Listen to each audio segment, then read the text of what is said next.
आखिरकार कौन है वैगनर ग्रुप और जो भारतीय वैगनर ग्रुप के चक्कर में फंस चुके हैं, उसके बाद भारत सरकार के एक्शन के बाद रूस ने क्या किया है। तो वहीं दूसरी तरफ यूक्रेन ने भी भारत से बड़ी मदद मांग ली है। जियोपॉलिटिक्स में इस वक्त बहुत कुछ चल रहा है, हमेशा की तरह जानने को आपको बहुत कुछ मिलेगा। आइए जानते हैं इन खबरों को विस्तार से। ये जो तस्वीर देख रहे हैं ना, ये है येवगेनी प्रिगोजिन, है नहीं थे, माने कि ऊपर चले गए हैं। क्यों ऊपर चले गए हैं? तो पहले ये पुतिन के रसोइया थे, स्क्रीन पर तस्वीर देख सकते हैं, और शायद पुतिन को इनके खाने में इनके मसालों का स्वाद बहुत अच्छा लगा, तो इन्होंने अपनी प्राइवेट आर्मी का चीफ बना दिया इन्हें। दरअसल बात ये थी कि पुतिन प्रिगोजिन के ऊपर बहुत ज्यादा भरोसा करते थे और इन्हें उन्होंने चीफ बना दिया उस आर्मी का जिस आर्मी से दहशत खाती है दुनिया, वैगनर ग्रुप। ये बड़े कठोर होते हैं, बड़े कट्टर टाइप के होते हैं, और इनको कमान दे दी।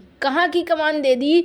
इनको कमान दे दी अफ्रीका की। अब अफ्रीका में आप देखते ही हैं, ज़्यादातर देश ऐसे हैं जहां उठा पटक मचा हुआ है, तख्ता पलट होता रहता है, कभी सेना सत्ता पे चढ़ जाती है, कहीं पे ग्रुप बने हुए हैं, एक दूसरे के साथ मारा मारी करते हैं। क्यों मारा मारी करते हैं? क्योंकि अफ्रीका खजाने से भरा हुआ है और इन्हें आपस में लड़ने से फुर्सत नहीं है। अब होता क्या है, घर फूटे गंवार लूटे वाली हाल होती है। ये देश आपस में लड़ते भिड़ते रहते हैं, यहाँ के नागरिक, और फायदा तीसरा उठा ले जाता है। तो यहाँ पर वैगनर ग्रुप भी वही तीसरा है। अफ्रीकी देशों में खदानों को कब्जा करना है, कभी सरकार की तरफ से लड़ना है, कभी रिबेल ग्रुप की तरफ से लड़ना है, और बीच में मोटी कमाई करना है। वैसे कहा तो जाता है कि रूस का जो ये युद्ध है ना, इस युद्ध में वैगनर आर्मी ने दो तरीके से बहुत बड़ी मदद की। एक तो बहुत बड़ा तरीका रहा कि अफ्रीका के गोल्ड माइन ने रूस को बहुत मदद किया, और दूसरा वैगनर आर्मी के कट्टर रवैये ने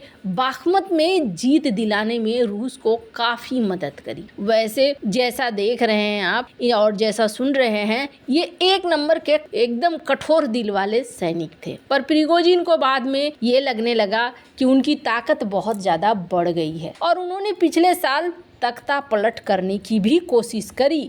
बाद में इनको समझा बुझाकर पहले भेज दिया गया बेलारूस, और ये बेलारूस पहुंच गए। बेलारूस के बाद कुछ दिनों तक शांति रही। बीच बीच में प्रिगोजिन आकर कुछ कुछ बयानबाजी देते थे, लेकिन एक दिन फिर हेलीकॉप्टर से ये जा रहे थे और उस हेलीकॉप्टर को दुर्घटनाग्रस्त होना पड़ा। वो दुर्घटनाग्रस्त हो गया जिसमें प्रिगोजिन मारे गए। प्रिगोजिन के साथ दो इनके बड़े कमांडर थे, इनके साथ वाले साथी थे, वो भी मारे गए। अब रूस के पास एक बड़ी समस्या आ गई, राष्ट्रपति पुतिन के पास। बिजनेस तो वैगनर ग्रुप का बहुत बड़ा फैला हुआ है। जितने अवैध कारोबार हैं अफ्रीका में, कथित तौर पर वो सब कुछ वैगनर के हाथों में है। तो यहाँ पर नई की नियुक्ति तो करनी ही थी। अब वैगनर ग्रुप का नया चेहरा बनकर आया ये शख्स। इनका कोड नेम है ग्रे हेयर, और देखने से ही लग रहा है, इनके फेस को कहा जाता है कि स्टिल फेस है। ये वार लॉर्ड कहते हैं इन्हें, जंग के मैदान का सबसे खतरनाक सिपाही। नाम क्या है इनका?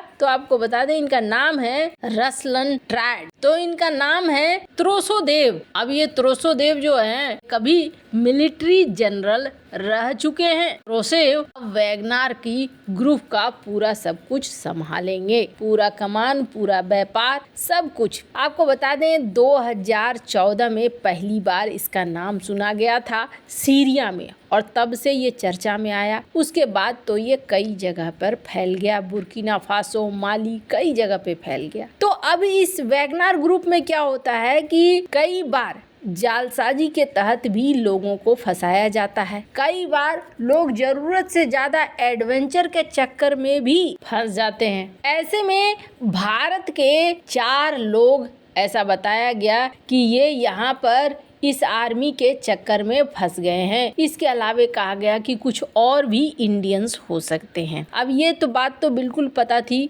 कि भारत अगर कहेगा कि आप हमारे लोगों को छोड़ दीजिए और वहां से भेजिए, तो रूस इस बात को जरूर मानेगा। भारत और रूस के बीच रिश्ते कुछ इसी तरीके से हैं। आपको बता दें, स्क्रीन पर एक आर्टिकल देख सकते हैं। पहले तो इन्होंने कहा कि जो भी भारतीय यहाँ से मांग रहे थे वापस लौटने की चीज कह रहे थे वो वहां से छोड़ दिया गया है और अब वो वहां से निकल गए हैं। तो ज्यादातर भारतीयों को वहां से वापस बुला लिया गया है। अब सवाल ये उठता है कि यूक्रेन को भारत से क्या चाहिए। स्क्रीन पर एक आर्टिकल देखिए। यूक्रेन ने भारत से मदद मांगी है।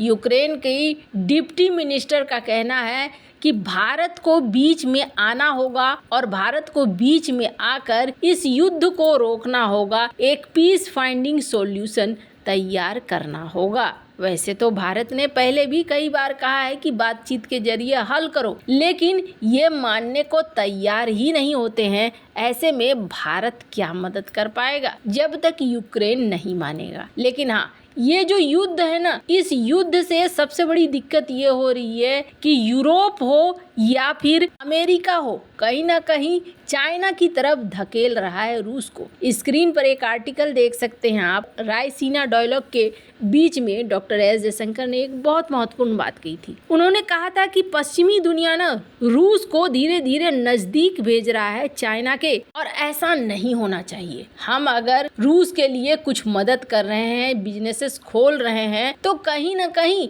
हम उस रिस्क को कम कर रहे हैं। रूस को हम मल्टीपल ऑप्शंस दे रहे हैं। ऐसा नहीं है कि रूस के पास ऑप्शंस की कमी हो जाए। जहां एक तरफ ये सारी चीजें हो रही हैं, वहीं इस बात को समझिए कैसे डॉक्टर एस जयशंकर की कही गई बात सही साबित हो रही है। स्क्रीन पर ग्लोबल टाइम्स का एक आर्टिकल देख रहे हैं आप। ग्लोबल टाइम्स यहाँ पर बुरी तरीके से भड़का, और ग्लोबल टाइम्स का क्या कहना है कि देखो, यूरोपीय यूनियन ने प्रतिबंध ठोक दिए हैं। इन्होंने भारत के ऊपर, चाइना की कंपनियों के ऊपर इस तरीके के प्रतिबंध तो ठोक दिए हैं, लेकिन क्या इन प्रतिबंधों से तुम यूक्रेन को युद्ध जीतने में मदद दिला दोगे क्या? ऐसा नहीं होगा। ग्लोबल टाइम्स ने इस बात को लिखा है, और ये बात कहीं ना कहीं लग भी रही है कि इन चीजों से युद्ध तो जीता नहीं जाएगा, बल्कि हाँ, ये जरूर होगा कि रूस को आप धीरे धीरे पुश कर रहे हैं कि आप जाओ और जाके उसके खेमे में मिल जाओ। वहीं भारत का क्या उपाय है, आप स्क्रीन पर देखिए। बिजनेस लाइन की एक खबर। आखिरकार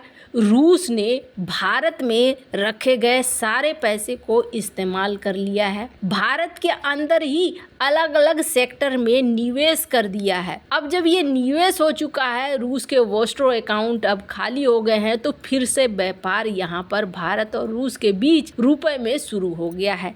पहले रूस ये सोच रहा था कि हमारे पास रुपए का एक पूरा भंडार खड़ा हो गया है, अब हम कहाँ बेचेंगे, इसका इस्तेमाल कहाँ करेंगे। और भारत ने उन्हें ऑप्शन दिया कि आप ऐसा कीजिए, इसका इस्तेमाल हमारे ही देश में कीजिए, हमारे ही देश में इन्वेस्टमेंट कीजिए। और रूस ने इस बात को माना। अब इनका वोस्ट्रो अकाउंट खाली है और ये फिर से व्यापार करने के लिए तैयार हैं। तो कहीं ना कहीं रूस को अब ऑप्शन मिल रहे हैं। रूस को चाइना की हर शर्त मानने की जरूरत नहीं पड़ रही है। वैसे आपको क्या लगता है इन सब मामले में? आपकी क्या राय है? कमेंट कर जरूर बताएं। जल्द मिलते हैं अगली वीडियो में नई खबर के साथ।